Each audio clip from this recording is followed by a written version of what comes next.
Et donc du coup, moi je trouvais ça normal du coup de faire une lecture de Coran un petit peu avec lui et tout. Et il esquive la question. Et je me dis bon, c'est pas grave, tout ça, tranquille. Moi je fais mes lectures à moi. Et quand je lis les premières sourates du Coran, sourates 2, 3, 4 et tout, je suis marqué parce que je me dis mais c'est pas possible. On est qu'au quatrième chapitre. J'ai déjà parlé violence envers les non-musulmans, haine des juifs, polygamie, esclavage et frapper les femmes. Qu'est-ce qui est en train de se passer? Et en fait, c'est que, du coup, comme moi, j'ai grandi avec beaucoup avec des musulmans. On dirait le programme de Mélenchon. Je dirais pas le programme de Mélenchon, par contre, mais ça fait quand même plus extrême droite qu'extrême gauche, mais bref. Au moment où, du coup, moi, je vois ça, je me dis, mais comment ça se fait que les musulmans autour de moi, du coup, à chaque fois, me disent que c'est pas l'islam. Donc, en fait, ce qui va se passer, c'est que je vais développer ma pratique en me disant, non, non, c'est juste que je comprends pas et je vais y trouver des explications. Et c'est dans tous un peu ce truc-là que je vais, au fur et à mesure, découvrir des gens comme Ousmane Timera, Mohamed Bajrafil, Tariq Ramadan. Et en fait, avec le temps, j'avais décidé d'arrêter de lire le Coran. Donc, j'avais déjà lu, moi, le Coran plusieurs fois tout seul. Mais d'arrêter de le lire et de me dire, non, en vrai, je vais laisser ceux qui ont l'air d'en tirer quelque chose de positif m'enseigner le Coran. Jusqu'à ce qu'à un moment, ce qui se passe, c'est que je commence à me dire, mais il n'y a pas de réponse là, par exemple, pour le verset 6 de la sourate 23. Personne n'arrive à me donner des réponses convaincantes.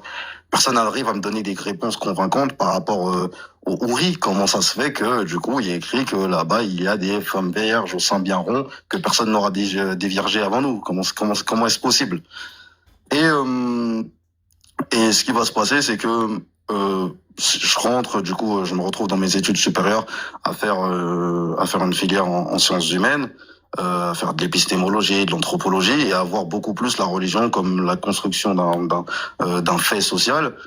Et du coup, à le remettre en perspective et à me dire, mais attends, mais si le monothéisme c'était vrai, on aurait retrouvé des traces dans plusieurs communautés. Enfin, vous connaissez, je pense, le hadith des 124 000 prophètes et des 313 messagers. Oui, oui, oui. Ouais. Je veux dire que ce hadith-là, normalement, je suis censé au moins voir chez les Vikings quelqu'un me parler du même monothéisme. Quand je regarde chez les Aztèques, trouver quelque chose, et je vois rien de similaire, donc je me dis bon, ça ne se traduit pas dans les faits. Et c'est un peu de fil en aiguille comme ça que je vais prendre 3 ans en réalité à réussir à apostasier parce que c'est compliqué à la fois du coup parce que je suis du coup dans une communauté d'amis ou de musulmans pratiquants et au-delà de ma communauté, même moi au sens personnel, c'est-à-dire que arrêter une religion, c'est construire un nouveau rapport à la mort. Et ce genre de choses, surtout quand tu as grandi de base dans le christianisme, puis après que tu as été dans l'islam, il a fallu que j'arrive à construire autre chose dans mon rapport personnel pour arrêter. Mais là où c'est intéressant, là, le fait que je parle avec vous, c'est qu'en fait, j'ai apostasié, mais c'est que quand moi j'ai apostasié, j'avais un certain rapport de neutralité par rapport à l'islam en me disant, bon, j'y crois pas, c'est illogique, il y a des choses avec lesquelles je suis pas d'accord, mais j'estime qu'il y a du bon et du mauvais. J'estime qu'il y a du bon et du mauvais.